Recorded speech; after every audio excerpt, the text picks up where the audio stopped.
we're going to jump ahead to section 8.5.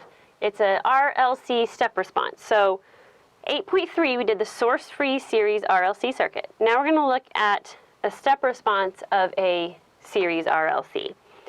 So I've drawn up the circuit here. Let's use KVL to go around this loop.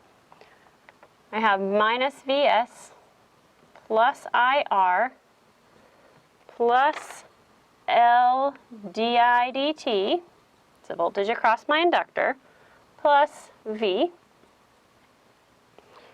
I'm going to substitute I equals C dV dt, because I know the current through a capacitor is C dV dt. So I'm going to put that into here, and I'm going to put my Vs over there.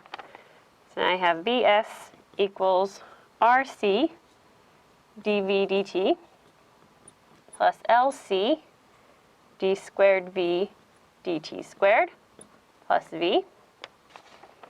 I'm going to divide by LC, and I have d squared V dt squared plus, what do I divide by? LC. So I get rid of that and add an R. R over L dV dt plus 1 over LC V equal Vs over LC. And if you look, these coefficients, 1, we'll call it, are exactly the same as section 8.3. The only difference now is that we have something over here. So what we have generically is V of t equals Vt of t plus VSS of t, where this is our steady state response and this is our transient response.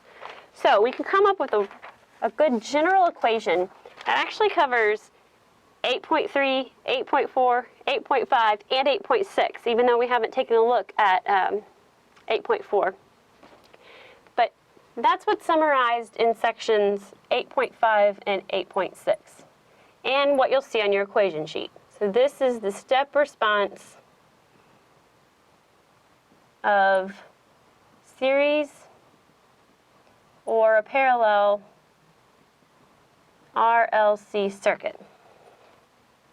So for both, we get S12 of minus alpha plus or minus the square root alpha squared minus omega naught squared. That should look familiar.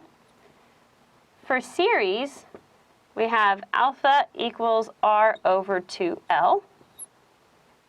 For parallel,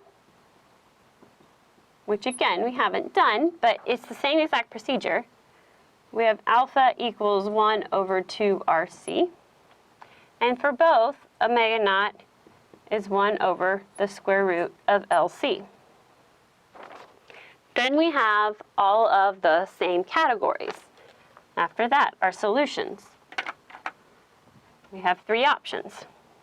Alpha greater than omega naught, that's our overdamped case. And generically, so we're going to use a chi, looks like an X, because this can be either voltage or current.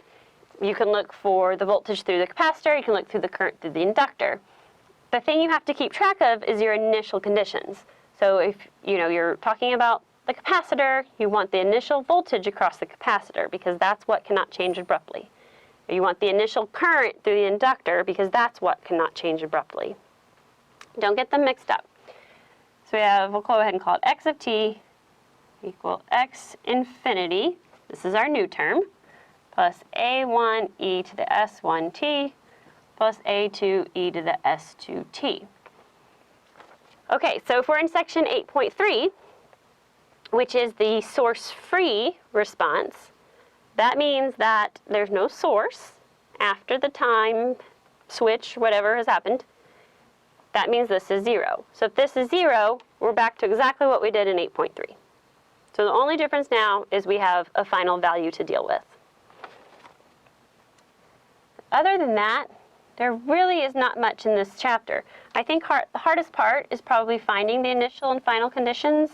Beyond that, it's really just doing a lot of calculus. I'll go ahead and finish writing these out. But please take a look at your equation sheet.